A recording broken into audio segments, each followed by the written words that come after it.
Our next presentation will contain retail media strategies for 2026.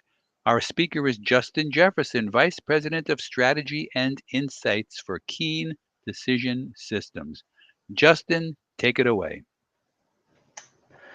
Hi, everyone. Thank you for having me. John, it's great to host this topic with you. Excited to get into the content. I know it's probably pretty relevant for a lot of people these days, and it does piggyback off of a little bit of the last conversation. So excited to keep the ball rolling here.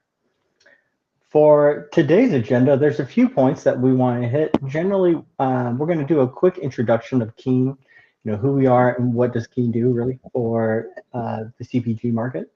Then we'll talk a little bit about the end of year pressure and decisions that need to be made around the retail media.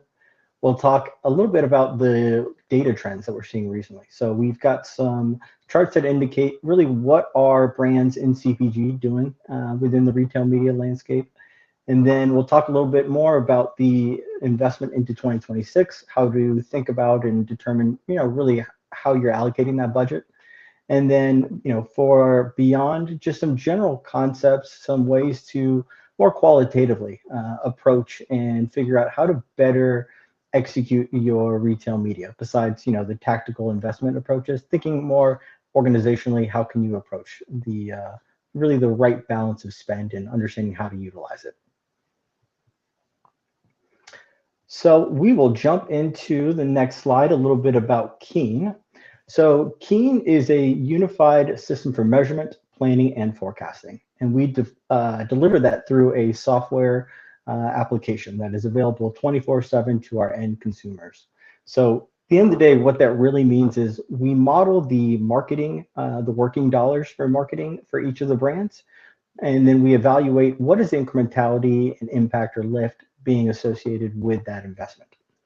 We also help brands plan. So when you're thinking about how much should I spend next quarter, next year, the application or the software has an optimizer that enables brands to identify what different types of strategies or allocation shifts should they consider, and what would be the financial impact if they were to do that. Beyond that, we also do forecasts. So once a brand has really locked in their plan and is kind of fine-tuned what they want to go to market with, we actually have the ability to forecast that. And we're really proud of our forecasting ability, as you'll see here. We typically are able to forecast within a roughly 4 to 5% margin of error. So ultimately, it's a very valuable aspect of our application that our clients really lean in on. And then finally, what's a forecast without a reconciliation? So the software itself has the user experience to reconcile what was forecasted against what actually happened, both from a sales and revenue perspective, as well as understanding what was forecasted from a marketing investment perspective, what was forecasted from a distribution, a category trend, competition, all of those factors that ultimately influence your sales. What the model does is it kind of reconciles how far off you were from the forecast and why were you off? Was it because of the marketing? Was it because of the expectations around performance, or was it because of the environment? So ultimately, it's a unified system that really helps you keep accountability for your marketing investments, helps you plan to invest that marketing better, and then helps kind of lock in and keep that forecast in check.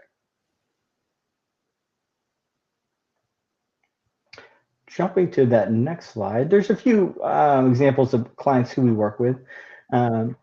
We have a little over 400, I believe, brands that we work with. So we're just putting a few up here that are relevant for us. But we've worked with larger enterprise brands, like you'll see, Jif as a part of the Smucker Corporation, but also, Poppy, Athletic Brewing. We've been working with Athletic Brewing for 4 or 5 years now. So we've really gotten to see them mature within and kind of really build their own category. So it's been really exciting. We are able to service and support all sides of businesses. But we really see that we make a much more significant impact with some of the smaller businesses that can be a little bit more nimble, that are willing to really break down the silos of budgets. And we'll talk a little bit about what that means as we go through the presentation. But ultimately, it's a very valuable tool. We're excited about what we've been able to provide the market, and hopefully some of the insights and recommendations we can provide today help you think a little bit more about us. And there'll be some information towards the end to reach out if you're interested in learning more about our service. So with that behind, let's jump into the topic du jour of the retail media.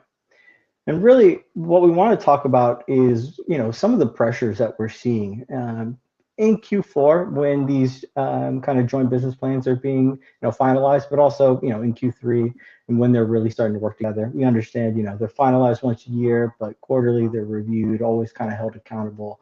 But ultimately, what we have seen for the last few years is that there is significant pressure coming from the retailers to spend more and more with the retail media networks. They're taking a larger share of budgets, and we'll show some kind of trends on how much budget they're really taking. But the net is that the direction is up and to the right. It's really only growing, and we're trying to help brands understand: is it growing at the right pace? Is it growing too fast, too slow?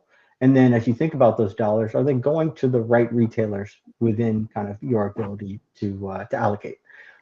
So what ultimately we want to talk about is, the pressure that the retailers are putting on the brand. Obviously, they're growing, but the competition of the number of retailers and the number of platforms you can advertise on has grown. So not only are each individual retailer trying to ask for more, but there's more retailers asking for money. And so it's just a constant, problem of, okay, how much really should I be putting here? And the big problem that people have is that there's really not clear performance proof, or there's really not kind of any strong metric that people can just, corral around to say, yes, this makes sense, or no, it doesn't make sense. Reason why is because, typically most brands are relying on the retailer driven ROAS, right? Walmart's ROAS on Walmart's advertising, which provides a measuring stick, but is it ultimately the best measuring stick to understand if you should be investing more in Walmart? And additionally, Walmart and Amazon have different attribution models. How do you compare across those? So there's really this hard question of, where should my dollars go, when there are some ROAS and performance metrics you can look at, but they're not necessarily universal. They're not necessarily always reflective of incrementality. They're more of an attribution. And so we'll talk a little bit about what that means and what you should expect from an incrementality versus an attribution perspective. But we just recognize that the number that they're asking for is always more. And we want to enable brands to have, the right ammo to push back and say, well, this is the right amount that we should be spending with you all, and this is why. And if we actually allocate in these different ways, we could actually drive more velocity or more sales through your store. So it's really enabling, the brands to have, the actual evidence and the backing to make the best decision for their brand and for the retailer. And as we talked, a little bit about the proving it to finance, again, every platform is going to have their own ROAS, but there's a lack of transparency and, how is that ROAS being calculated? How much is it truly being incremental versus, just the last click before the sale? Another issue that we're often seeing is that these budgets are siloed based off of the different teams and who's making these decisions. I think, the last speaker spoke a little bit about, trying to get all the parties together. It's a message I could not harp on louder. At the end of the day, the best success we've had and we've seen from brands is when they can actually think about their plan holistically from both trade, retail media, and more just general non-retail media activities, as well as some of the consumer promotional activities. And so when you're able to look across those budgets and determine what is the proper sizing of those budgets, if we think about it holistically versus within silos, you typically get better performance because there's always opportunities to reallocate and to optimize where you're getting a bigger bang for your buck. And then, finally, the marketers themselves, they struggle to prove the value internally and justify those spend decisions, right? Walmart wants to go up 10% because you're saying 10% more volume is going to come through Walmart next year, but should it be 10%? Should it be 5%? Should it be 15%? There's really a tough, it's a tough position to be in to try and justify that when you don't have some type of universal, a marketing mix tool or some type of, analytical solution that can help you evaluate your investments across all of these channels. So that's really the heart of the issues at play here. And so we want to jump into some of the trends that we're seeing and kind of what we would recommend or what we would take away from these trends. So the first I will jump into is just, what is this adoption or what is this incrementality or growth of retail media really looking like? So you can see here, this actually provides a bit of a kind of trend of how retail media share has been growing. So you can kind of see that the retail media share itself has ultimately, fluctuated over time. I think this goes back to roughly 2020, where we saw that initial dip, where everyone was in kind of COVID, you were shopping at home, so you're seeing a lot more of the retail media. Then obviously that bounced back, and we've seen that range kind of between 19 to 26%. So, depending on the brand and the size of that brand, and we'll jump into, size of organizations and, how this trend looks differently for larger versus smaller brands. But net, it's, roughly around, a fourth of your overall media spend is going towards, retail media. And while that doesn't seem overly significant, or, too much invested, what we have seen in the last few quarters is that the relative performance of your non-retail media and your retail media has kind of created a gap. There's been more of a dispersion where the actual retail media is kind of staying flat. If you're looking at the actual ROI, so here's the ROI 1 and 2, you can see that the retail media has kind of stayed flat here, while the non-retail media has actually improved, showing that there's really more opportunity to think about where are you investing from a non-retail perspective than just a retail media. Ultimately, we encourage and we've seen great performance out of retail media, but we have started to see where people kind of are over-investing and are not really looking at their non-retail versus their retail. A lot of times they're just looking within retail media, where should I put my dollars? But take a step back and realize that a lot of the retail media is for demand capture, and you can still create demand with some of these non-retail media type tactics that ultimately will just increase the actual demand that you can capture through retail media down the road. So it's really about finding the right balance of investment and making sure that you're not shortchanging one tactic's opportunity for another particular tactic.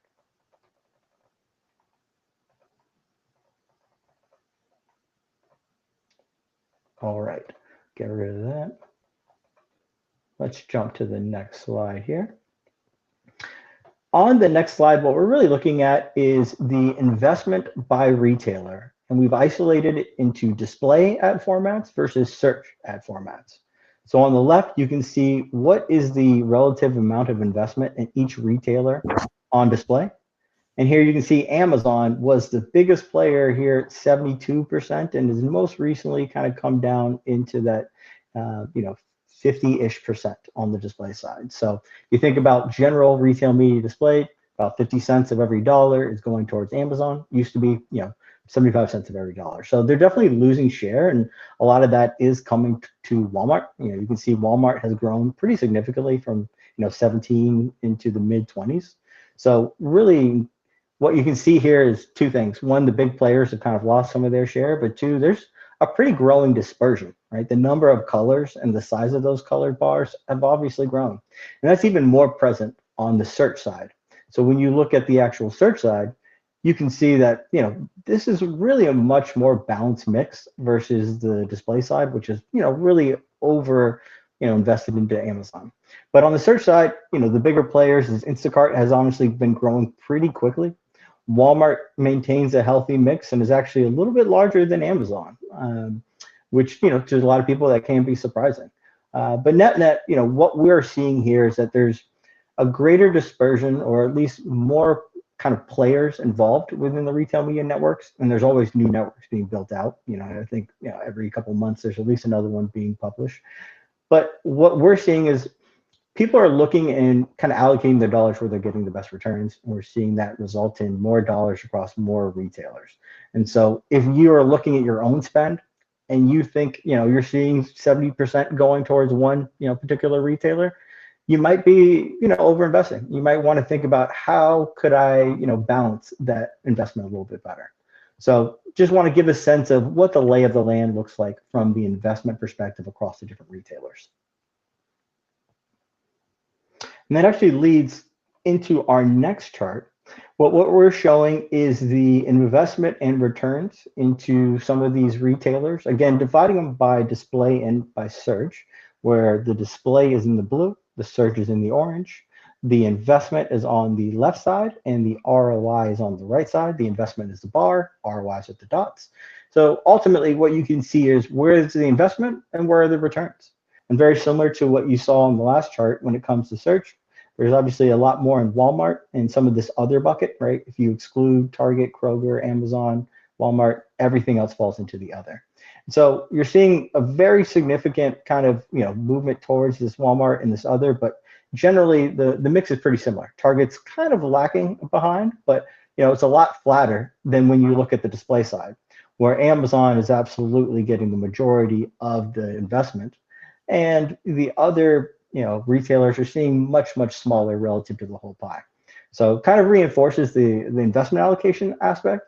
But just to hit on the actual ROI side, it is encouraging to see that while Walmart search has some of the most highest investment levels, it also is driving some of the best returns.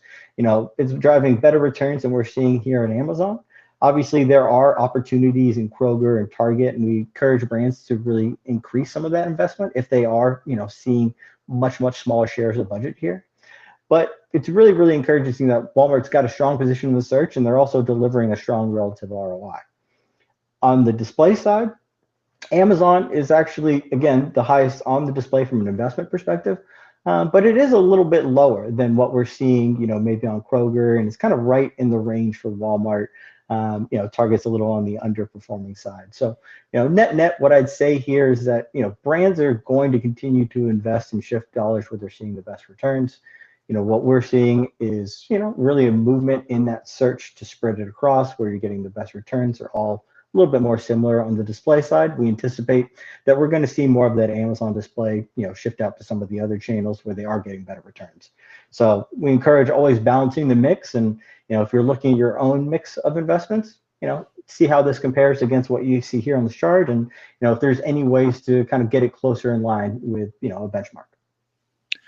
We have a question that came in, Justin. I'd like to ask you right now. Yeah. Does your data show whether brands broadening their retail media network investments across more retailers beyond the 6 or 8 largest? Yeah, so if I jump back to this one here, this purple, and maybe a little hard to see, but this kind of magenta purple color here is the other. So we got Amazon, Instacart, Kroger, Target, Walmart, and then everyone else in that purple color. And on the display side, you can see that it is relatively small. It's obviously growing. It almost wasn't apparent, more than 2 years ago. But in the last 2 years, it's taken a smaller piece, around 3 to 4%. It is much more pronounced on the search side. So it's almost 13% of that. So while that is just an encapsulation of all the other networks, I will say the number of networks that fall into that other has grown, kind of commensurate with the actual growth in investment. So it's not just one player in the other bucket eating it up. It's really just a dispersion of everyone from Albertsons to Uber to literally just name one, and we're seeing investment because people are trying to figure out what retailers are working well for them, and they're willing to test out budgets on each of these to see, hey, what's actually driving the returns. Okay, thank you. So we talked a little bit about the adoption levels, and I kind of mentioned, briefly that the level of adoption or the amount of spend into retail media has actually varied based on the size of the business. So on this next chart, we're actually looking at the relative investment or adoption into retail media based off of the annual revenues of the business itself. So if you're a business that's generating over 500 million a year in annual revenues, so 500 billion plus, you fall more into the enterprise bucket of what we're looking at, where you're seeing, the investments kind of wane, where they were in the 25, maybe they're closer to 20-ish now. On the other side, which is a pretty stark difference, is the small to medium. So if you're in that 100 million or less, what we're seeing is a significant increase in the budget, pretty much almost at that 50+%, 59%, I think it's actually what we're seeing in this most recent quarter. And again, that might shift as we get a few more models updated and get a little bit more data in. We've got a little over 400 models in total, but not all of them have updated through last quarter. So we'll get a few more data points. It might shift a little bit. So not taking this to the bank, but the trend is pretty clear, right? There's a much greater adoption rate around the smaller brands than there is around the larger brands. And so what we've seen a kind of a reason why, um, some of the smaller brands are a little bit more nimble. They're willing to test. They're willing to kind of try out and, be open to putting more budget there. They're also looking at their retail media, not just as a portion of their media, but as a portion of the total budget, right? When we think about the dollars from trade, from consumer promotions like coupons, shopper marketing, shelf signage, et cetera, and you think about retail media, what they're really trying to do is they're trying to balance their exposure and ensure that they're getting the velocity at the stores without over investing in trade. And if you were to look at the trade spends, you would see that enterprise, puts a lot more of their budget into trade activities than the small and medium. And so, a common concept that we'll talk about, especially as we get later into some of the opportunities for next year, is just around who are the teams and who are the budgets being included on? Is this a siloed retail media budget that just lives with the retail team? Does it live with the media team? Does it live with the sales and kind of trade team? And ultimately, the smaller brands are a little bit more open and flexible to kind of evaluating their total budgets. And so you're seeing a greater adoption around some of those.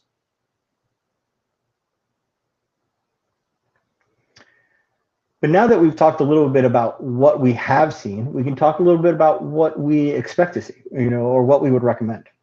And so on this chart, we have the CPG media spend. So if you think about your media and how much of the media is going towards each of these different tactics. So you can look at search, linear TV, streaming, social display. So search was roughly 22% of media spend for consumer promo, for the consumer packaged goods in 2025. But if we look to 2026 and 2027, where our system is either optimizing the dollars and telling them, hey, where can you get the biggest bang for your buck? Where would we allocate those dollars if we optimally could? As well as brands who are just, planning and putting in their forecasted plan. What we see is a significant decrease in the search. Display actually remains right there at 15% moving forward. It was 15% in 2025, and it looks to be close to that in 2026 and 2027. But search actually goes from the number 1 position, down towards the number 4 or 5 position. And again, that is, honestly, some of what our system would optimize and recommend. Some of it what brands are already planning. So I wouldn't, go to the bank tomorrow and say, hey, great, next year search should only be 15%. That's based off of historical brands, based off their performance.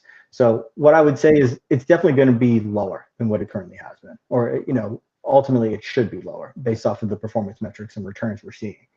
And just to clarify, the search in this bucket includes both the retail media search and what we would call the search engine marketing, or kind of the Google Bing search. And ultimately, the vast majority of that search decrease is coming from the retail media side. What we are seeing is that of your retail media spend, there's an inordinate amount going towards search.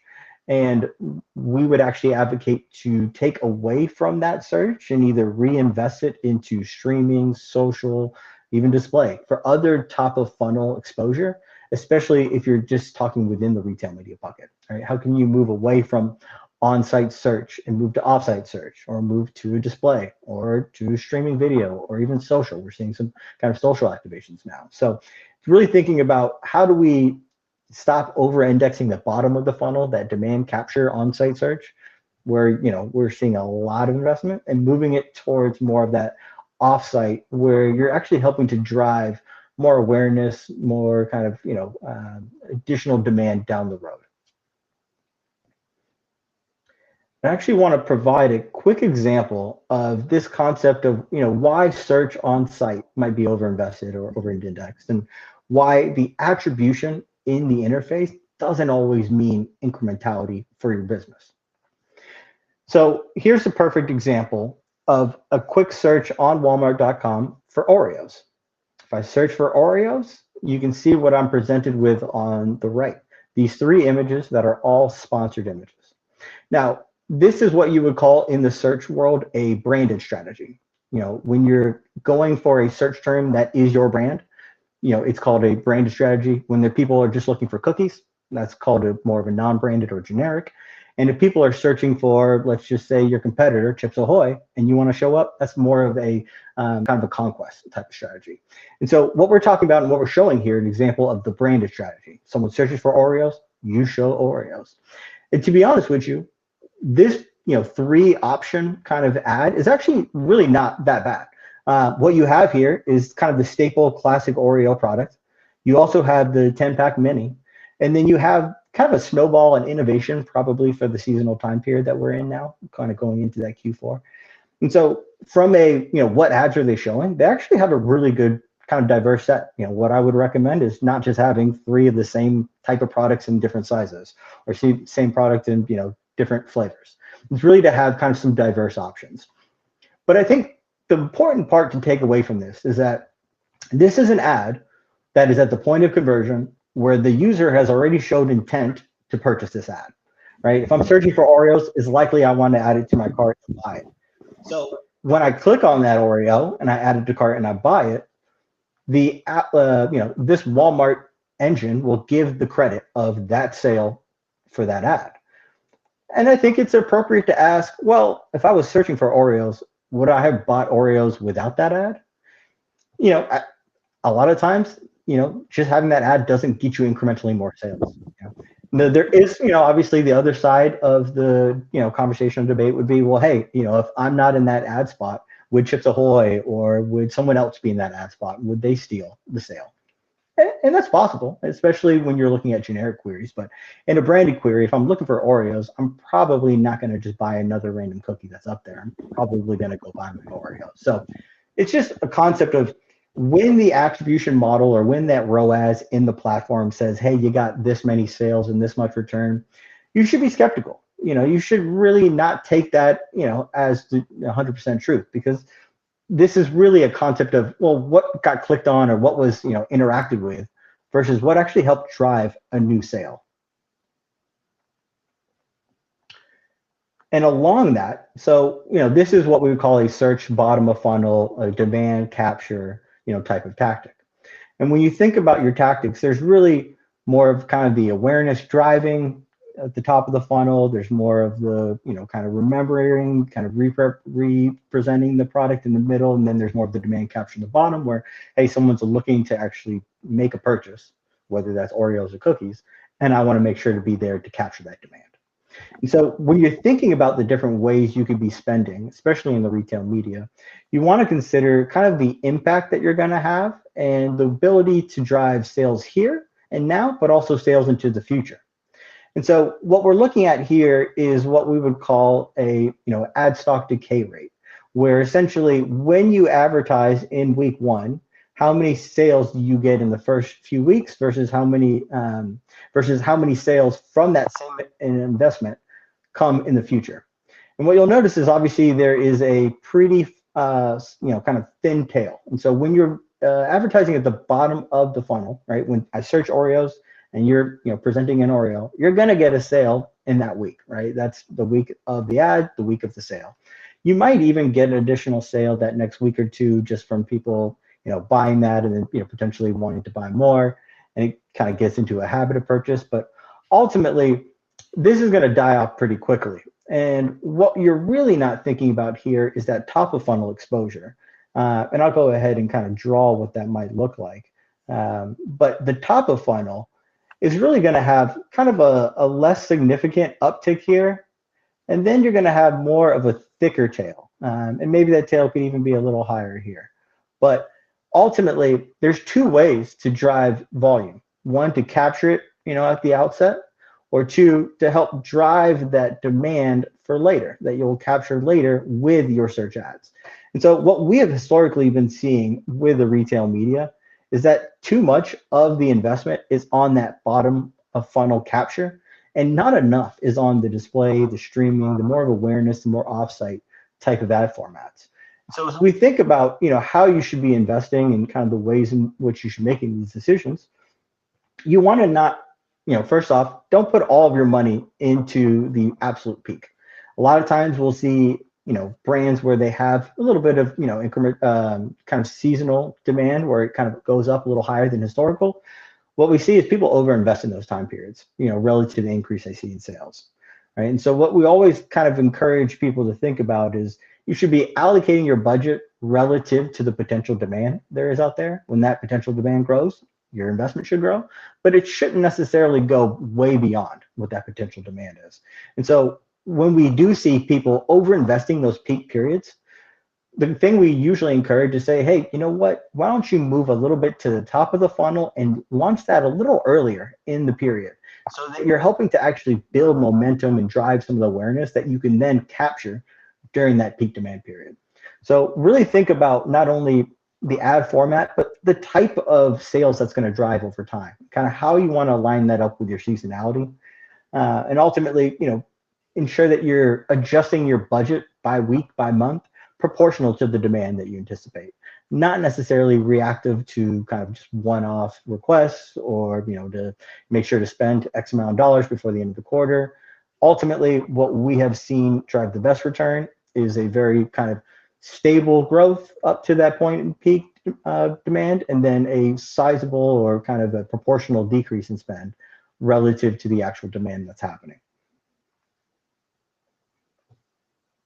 And then here on that bottom, you can see the marketing contributions over time. Really what we're showing here is the investments in a given period will have sales in that period and will also help to drive kind of a higher floor into next year. And then your investment in that next year built on top of that. And so if you're investing just bottom of funnel, this tail goes away and you don't really have much of a tail.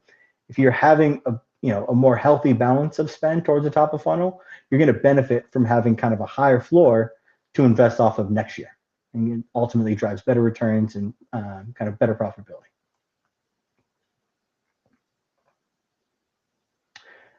So here's a particular case study where we were able to, take one of those brands that was, honestly thinking about retail media as its own individual bucket. And they were kind of right-sizing the retail media relative to the net revenue. They did not think about retail media relative to their shopper, relative to their trade.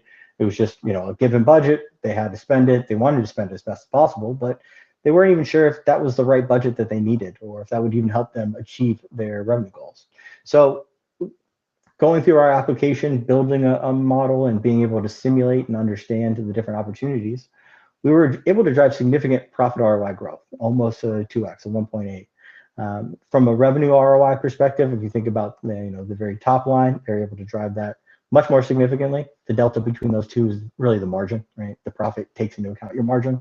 The revenue ROI is just top line sales, and then the actual incremental quarterly revenue, right? We can by reducing some of your spend, you can improve your ROI, but ultimately you're not going to reduce your spend and drive incremental revenue. So this was a situation where they actually maintained their spend, but was able to get that spend working harder for them. They were able to get more sales out of it, improve their returns, and the incremental lift. And the big part of the challenge that they had previously, again, as we talked about, their trade budget and the retail media budget were pretty much locked. Those were kind of things that were thought about in isolation. They weren't ever considered to be, essentially in dollars to help drive sales at those retailers together. And so once we actually worked with that brand to bring the teams together to help them consider, what is in the best interest of the business from, my marginal return. If I had one more dollar, where should it go? Right? Or if I had to cut back some spend, where should it come from? When you can look at it from a unified view across your different buckets, you're able to make better strategic decisions for the brand. And so through this approach, we ultimately forecasted, I think, a year or two in advance, 18 to 24 months, to say, okay, here's what would happen if not only you shifted some of that trade budget to retail media, but you also shifted some of that retail media search budget to top of funnel. Here's what we can show you from the revenue growth that we would project over the next 6-8 quarters. And then we actually did the whole reconciliation. So we went through the process of updating the model with the actualized sales and was able to demonstrate this incremental impact from the investment or strategy shifts. So a big piece of what we're really encouraging brands to do is think about their investments as it relates to the other kind of budgets in the business. When the business is being asked to hit a new revenue target or to pull back spend, think about it across all budgets, right? And not just in the isolated budgets where you must always keep trade relative to the amount of expected sales volume you have. Nope, sometimes it actually doesn't make sense to do that, and you would be better off shifting some of that trade budget to top of funnel so that you can drive demand for that activity, which your trade is there to capture later. And I always love a quote from one of our clients, and this is a quote from the managing director. We work with both agencies and direct with manufacturers, and so this is an agency member who's actually using our application for their manufacturer. So their client manufacturer is looking to them to help them plan, to make better investment decisions, and to optimize those dollars effectively. And they reached out to us and have been leveraging our model to do so. And so, you can read the quote here, but ultimately what it speaks to is the fact that when you bring all players together, when you have a kind of a similar shared way of analyzing performance across all the teams, you're going to make better decisions and you're going to be able to better achieve your goals when all the players are kind of rowing in the same direction and using the same information set to make decisions. So we highly, highly encourage brands to think, whether it's using Keen or another tool, to find a tool that can allow them to have a universal perspective on their trade and their retail media and their shopping, so that they can make strategic decisions that are best in the interest of all. When you have your decisions for retail media coming from a retail media platform, and trade coming from a trade partner management company, they're going to be looking at different metrics done differently, and so the decisions they make won't always be at the best for the brand because they're kind of skewed in how each of them is looking at the performance of the other. So it's really, really helpful to have a kind of holistic view that looks at all of them and can kind of tell you where is the marginal opportunity of investing more or less into each of these buckets.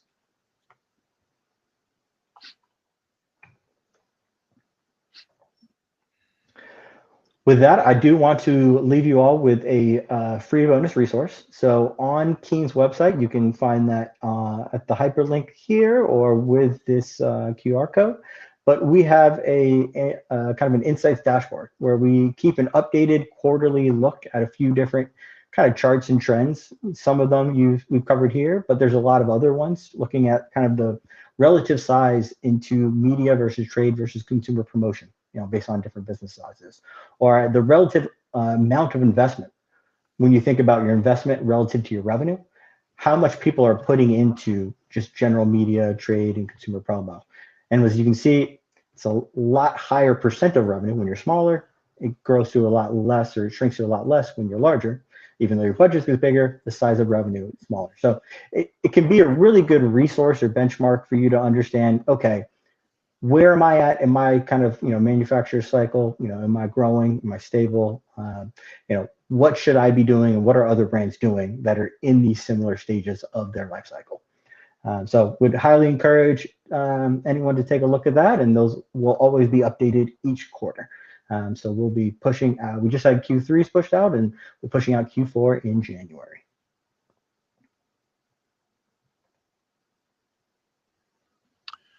Okay, Justin, we've had a series of questions come in that I'd like to pose to you now. The first one, how should a CPG team think about where retail media fits in the overall mix instead of just treating it as another spend box to check? Yeah, that's a great question, and usually the first question that we get when we have built a model and we start to think through, how should we plan your investments and optimize them accordingly. At the end of the day, I think you've heard me say it a few times. Retail media should fit into the same budget as all of your investments. We should think about all of them on the same level and not necessarily retail media as its own budget. If you have, and what I would always encourage is if you have a lens of performance that is universal that allows you to look across all of your budgets, that should be the first place you go to. You should just look at where does it say I'm getting the best returns, and where does it say I should be investing more. That's kind of the right size. Generally, from the benchmarks, you can see we've seen anywhere from that 20 to 30% mark is kind of the average for most brands if you think about your retail media relative to the total media spend. But ultimately, I think it'll be a little bit different based off of your size. As you saw, some of the smaller brands that are really trying to get velocity up, they're leaning a little heavier, where they're going 40 to 50% plus. Some of the larger brands, they're a little bit more conservative, roughly around 20%. So there's no really hard and fast number to go by. It's really dependent on the relative performance you're getting out of it. But I'd say somewhere in that 20 to 50% is kind of what we're seeing out of most of our customers. But net, think about that not only as just a total bucket, but how much is bottom of funnel versus top of funnel, and making sure that you're really continuing to put more of those dollars into the top of funnel and not necessarily just overweight on the bottom. Okay, next question. For brands working with multiple retailers, what are some smart ways to prioritize where our next retail media dollar goes without it feeling like it's driven by whoever shouts the loudest? Yeah. Obviously we spoke at the very beginning, there are always pressures from the retailers to spend more. And some of them, have maybe more leverage to apply that pressure. And ultimately, what we want to encourage brands to do is to get their own leverage through some type of universal marketing measurement system, some type of tool that allows them to push back on those retailers and say, hey, you know what, this amount of spend actually wouldn't be profitable for my brand.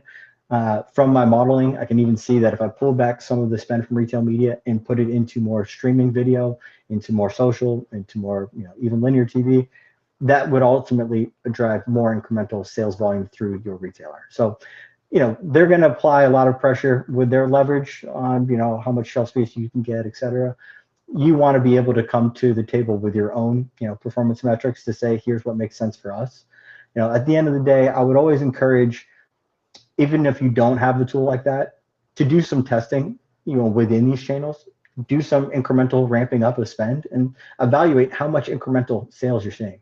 Not just how much the ROAS is changing or the attributed sales, but look at the very bottom line sales to that retailer and how much is that actually moving the needle.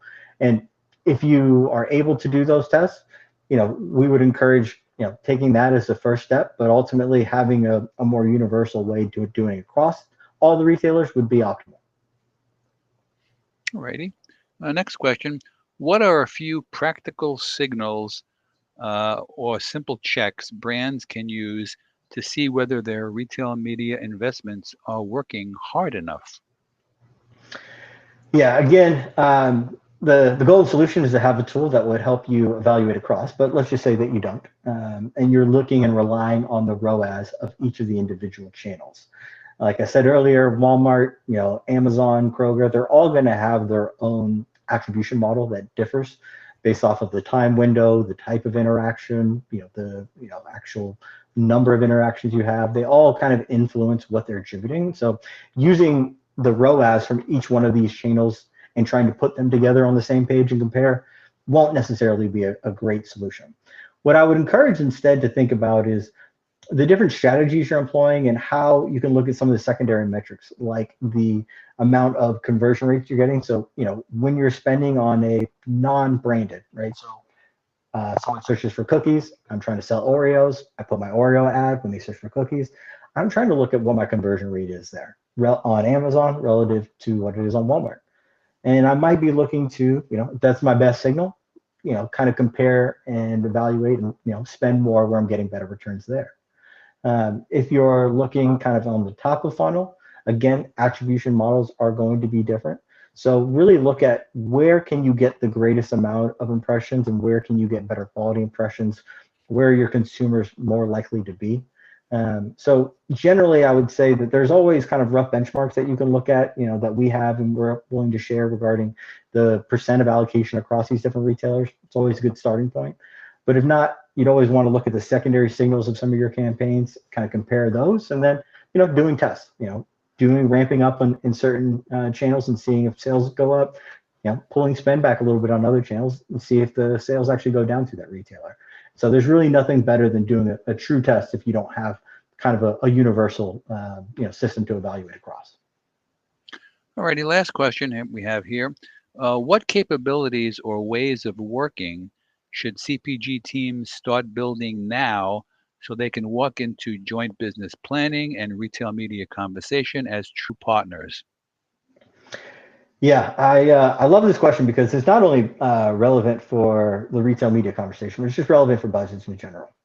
Some of the first questions we get when we start working with a brand, we built a model, and we start kind of optimizing and planning for next year is, hey, how do I hit my goal of X revenue, right? Maybe they want to grow 5%, 10%. And so they're saying, hey, how do I get to my 5% growth, to my 10% growth? And a question that I love to run back is like, how much budget do you actually need to get that? Do you have enough budget to achieve that growth given your kind of distribution and category growth assumptions?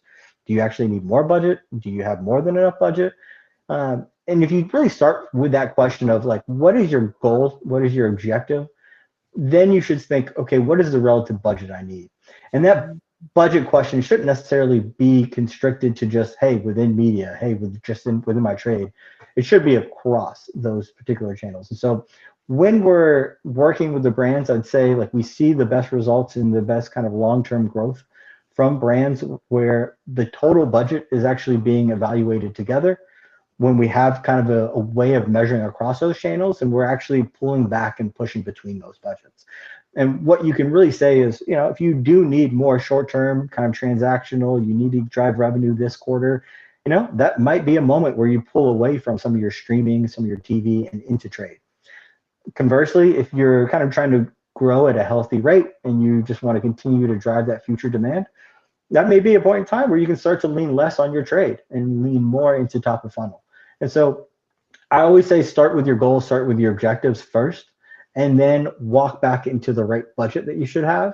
And that budget should be across all of your different tactics and kind of levers and not just within each of those levers. How do you adjust your budget? Okay, that's all the questions we had. They were excellent, and the presentation was excellent. If our attendees have further questions, we can reach out to Justin. His contact information is on the screen, justin.jefferson@keends.com. And I'm sure he'll welcome all your questions and comments and further conversations. Justin, again, that was outstanding. Thank you very much. Absolutely. Thank you so much for having me, John.